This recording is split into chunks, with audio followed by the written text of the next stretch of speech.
Well, good morning, Marit. And of course, the implications are, well, they could be quite big, but we don't know the full detail yet. And that is the key question and the real concern. We know that decision last week was made sort of in the midst of a very public feud with the German Chancellor Friedrich Merz, Donald Trump and the United States saying that they would cut around 5,000 US troops from German territory within the next 6 to 9 months. And then a further decision by the US president that he would cut much further. The implications for generally NATO security is as of yet unknown, which says an awful lot about the nature of this decision.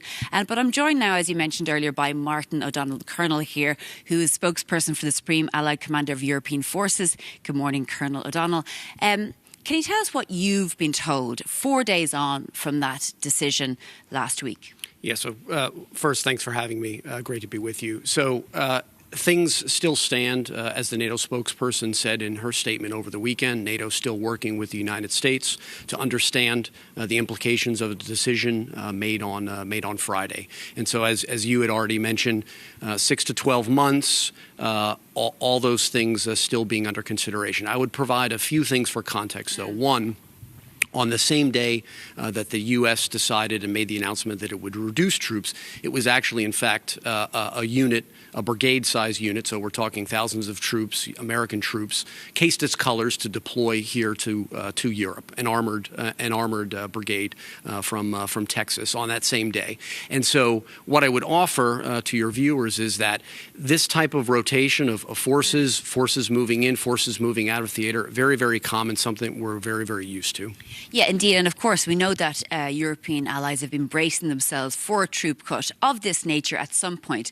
But the problem here is that it came out of the blue in the middle of a feud with any consultation with NATO allies. And that's something that many NATO diplomats have said to me over the past year or so would be kind of the worst nightmare, that Donald Trump would announce it after being on a phone call with President Putin of Russia, and that it will be done without the consultation with his allies. And that's kind of what's happened. Yeah, well, I would say a few things. One, you heard from Germany's leader himself, who said he wasn't surprised by the decision. And Europe has been moving out, trying to strengthen up, make a stronger Europe, make a stronger NATO for some time. In addition, the United States has said, look, this isn't happening overnight. This will occur over a 6 to 12 month period. And those details, like I said, are still being worked. And how come they're only being worked out right now? Because it's 4 days since the announcement.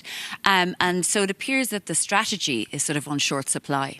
Well, so the president made a decision, right? And now on the United States side, just like any leader of any country would. And so now, obviously, the United States is working to determine how to execute the president's decision. And how come there hasn't been any more detail so far about where it could sort of impact NATO force posture? Yeah, so I mean, I think that's a question better for the United States to answer, just in terms of, okay, where are they at?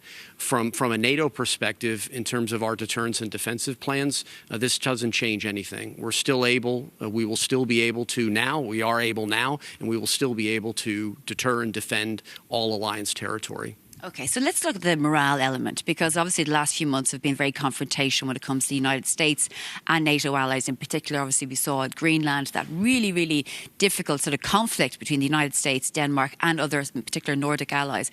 And then you have this decision to withdraw troops, and you have this constant sort of barracking from the US president about NATO allies not joining in the war in Iran. What does it mean for the overall alliance? Yeah, so, I mean, one cannot escape the news. But I think what all of the countries within NATO, all 32 countries, need to understand is the military members, who I represent within the alliance, we are focused on our mission, which is deterring and defending. And so I would offer a couple things, on that note. One, you mentioned Greenland.